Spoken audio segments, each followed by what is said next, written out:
How's it going, guys, and welcome back to the channel. Today we're going to be talking about a pretty insane supercar that was just revealed to us from Lamborghini. Of course, we're talking about the Lamborghini Huracan Sterrato. Now, this is going to be a off-road version of the new Huracan, or I guess the new facelift version of the Huracan.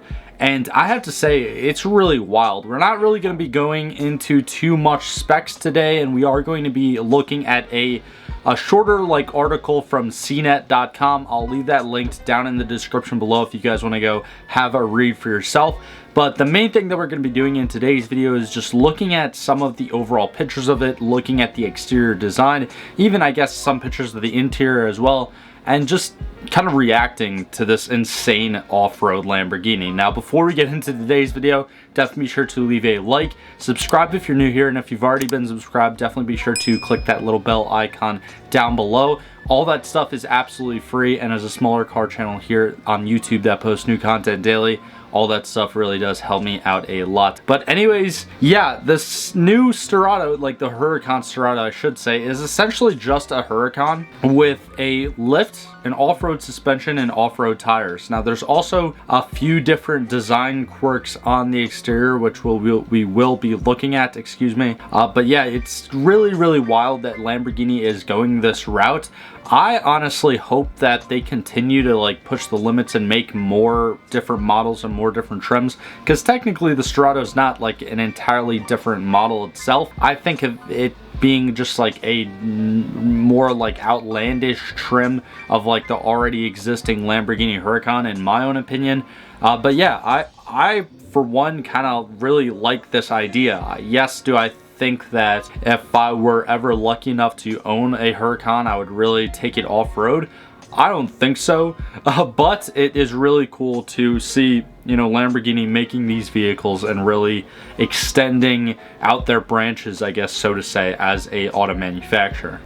So just looking right below the title of this article, you can see that only 1,499 units are being built, and production actually does start in February. Now, this Sterrato was just revealed at the LA Auto Show just a couple weeks ago now, and looking into some of the pictures, it obviously all these pictures are just renders right here.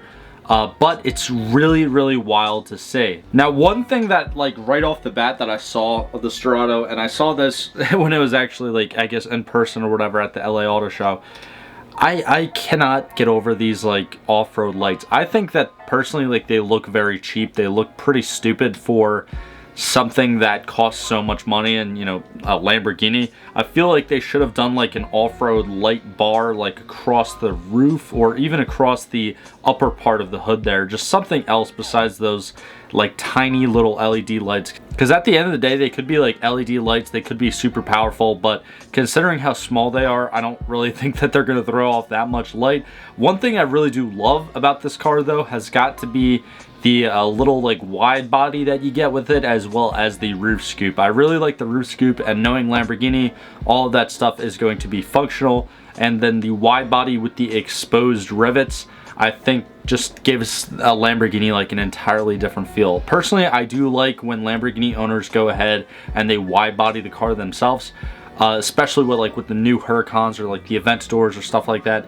But the fact that it's coming from Lamborghini already like that, I think that honestly that's pretty cool. Also, the lift is pretty high. I know that's maybe a dumb thing to say, but the lift is definitely really high, and all the suspension components are 100% functional. And looking at the tires, they do look like pretty thick off-road tires. Thick being wide, the width dimension does look pretty wide.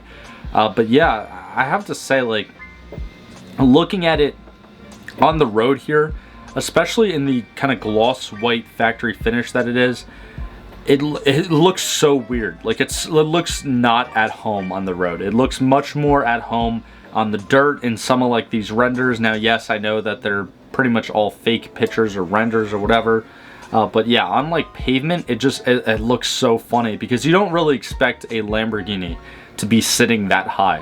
There's just way too much ground clearance. But then again, that is the point of this car. It's meant to be an off-road Huracan.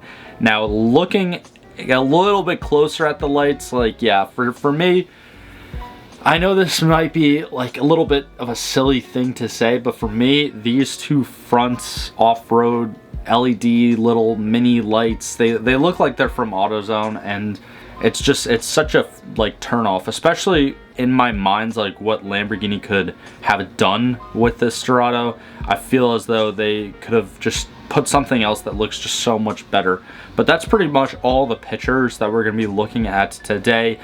Going back to the article, it does briefly kind of talk about some of the specs, but essentially it is all just like a Huracan that's been modified, which it says right here.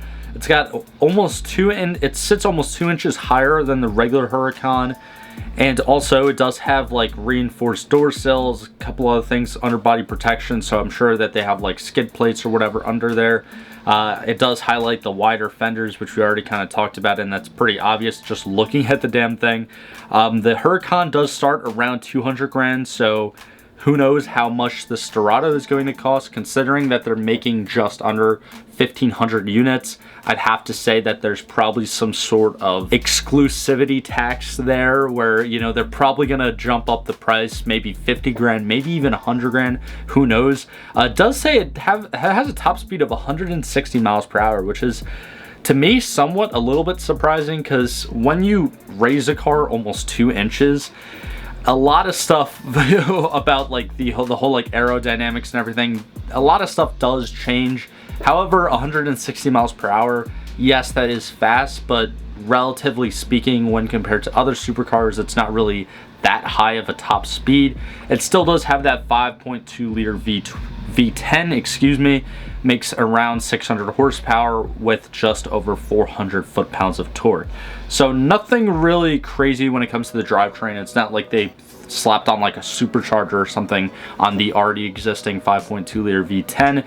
But it's a new trim of the Huracan. It is extremely unique, and Lamborghini is going to be making a limited amount of these. So I am kind of excited for it. Hopefully, maybe next year, maybe 2 years from now or whatever, I can actually see one on the road at a car show, at an event or something. But I definitely, like, this is a car that I feel like you just have to see in person. In my own opinion, like, again, I haven't seen it yet, but these renders, I feel like, just don't do it justice.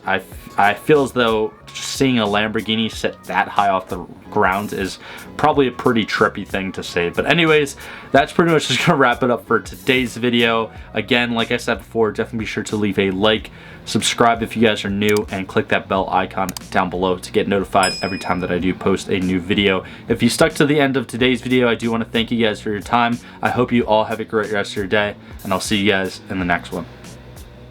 If you enjoyed today's video, click on either of these links right here to watch a similar video from this channel, or click on the little circle link right there to actually subscribe to the channel. It's absolutely free. I do appreciate all the support, but thank you for sticking to the end of this video, and I hope you have a fantastic day.